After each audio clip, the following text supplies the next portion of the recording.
নমস্কার, আজকের ভিডিওতে আমি শেয়ার করব শিব চতুর্দশী নির্জলা উপবাসের পর আমি সারাদিন কি কি খেলাম। তো আমি তো সেই শনিবার রাত 12টার পর থেকে কিছুই খাইনি, পুরো নির্জলা উপবাস ছিলাম।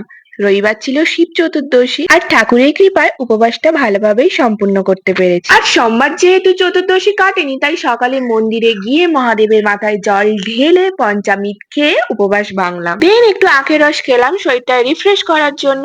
বাড়ি এসে এবার খাওয়ার তোড়জোড় করতে শুরু করে দিলাম। প্রথমেই তো সাবুটা ধুয়ে নেব, সাবুটা ধুয়ে জল দিয়ে ভিজিয়ে রাখবো। তারপর ফলগুলো এখানে এক এক করে কেটে নেব। দেখো, সারা বছরে হয়তো আমি এত ফল খাই না, এই বার ব্রত করলে যতটা ফল খাই। বার ব্রত বলতে অন্যান্য বার ব্রতের কথা বলছি না।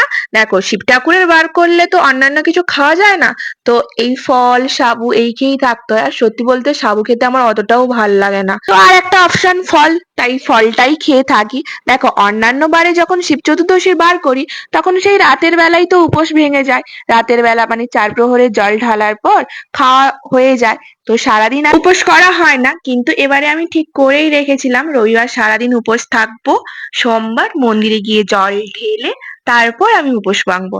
আর সেদিন তো খেতে খেতে প্রায় হয়ে গেছিল 11টা। সত্যি বলতে বেশ ভয়ই লাগছিল। আমি তো মাঝে মাঝে বসেই পড়ছিলাম, মন্দিরে যখন জল ঢালার জন্য লাইন দিচ্ছিলাম তখন মাঝে মাঝে রাস্তায় বসেই পড়ছিলাম। ভয় লাগছিল ভীষণ, কারণ এইভাবে এতটা টাইম নির্জলা উপবাস আমি এর আগে সত্যিই কখনো করিনি।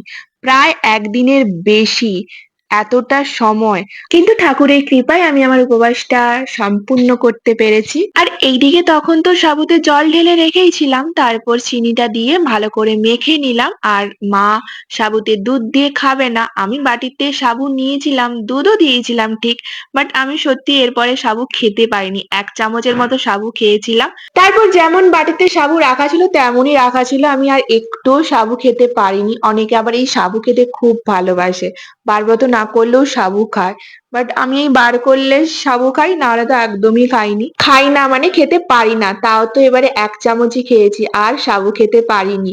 তো এরপরে সারাদিন আমি ফল খেয়েই কাটিয়েছিলাম। ফলে ছিল কলা, আঙ্গুর, শসা, শাঙালু, কুল, এইসবই ছিল। তো এইসব ফল, দুধ, নারকেল কুড়ো দিয়েই খেয়েছিলাম। দুবারই এই খেয়েই কাটিয়েছিলাম, রাতে তো কিছুই খাইনি আর।